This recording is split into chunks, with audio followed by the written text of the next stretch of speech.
আসসালামু আলাইকুম ভিউয়ার্স, আজকে আমি খাসির মাংস দিয়ে আলু রান্না করে দেখাবো। ভিডিওটা সম্পূর্ণ দেখতে থাকেন, ভালো লাগবে। চুলায় আমি কড়াই দিয়েছি, এখন দিয়ে দিলাম পেঁয়াজ কুচি।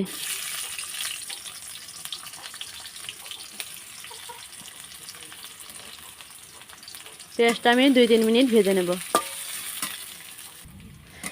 পেঁয়াজটা এখন ভাজা ভাজা হয়ে গেছে, এখন আমি আদা রসুন দিয়ে দেব। রসুন বাটা, আদা বাটা, আদা রসুনটা আমি 2 মিনিটের মতন ভেজে নেব, যাতে আদার গন্ধটা না থাকে।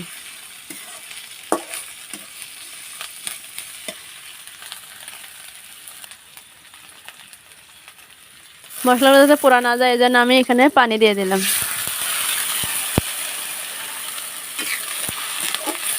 এখন আমি শুকনো মশলাগুলো দিয়ে দেব। দিয়ে দিলাম স্বাদ মতো লবণ,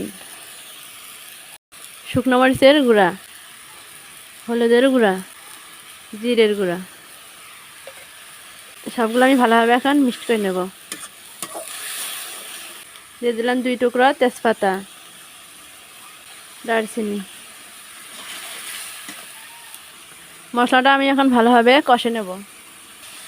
এখন মশলাটা কীভাবে উপরে তেল ছাড়িয়ে দিচ্ছে, এখন আমি এখানে মাংসটা দিয়ে দেব।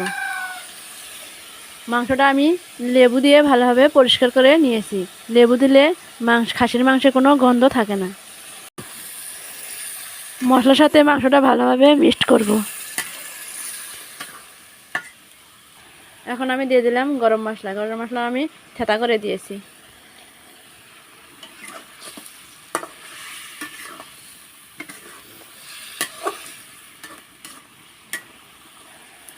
আমি এখন 5 মিনিটের জন্য এটা ঢেকে দেব।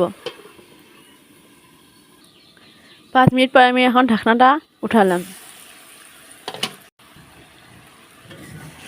দেখেন মাংস থেকে এখন পানি বের হয়েছে।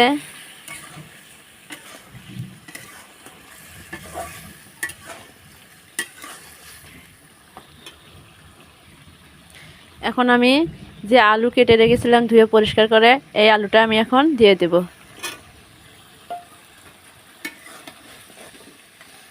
দিয়ে 2-3 মিনিট ভালোভাবে নেড়ে নেব।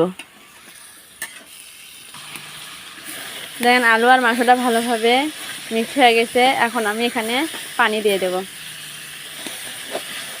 আমি আজকে মাংস হালকা জালে রান্না করব, বেশি অতিরিক্ত জালে রান্না করব না, একবারেই পানি দেব। এটা আমি গরম পানি দিলাম।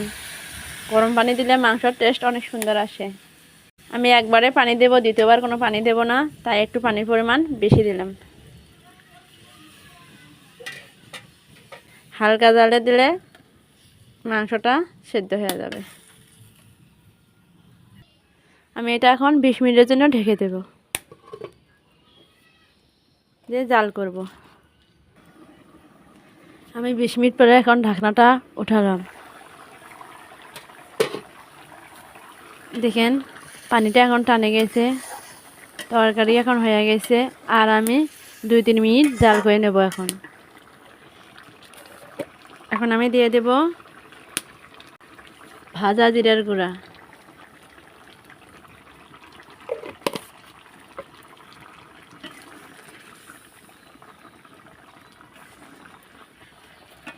দেখেন তরকারিটা কতটা আঠালো হয়েছে।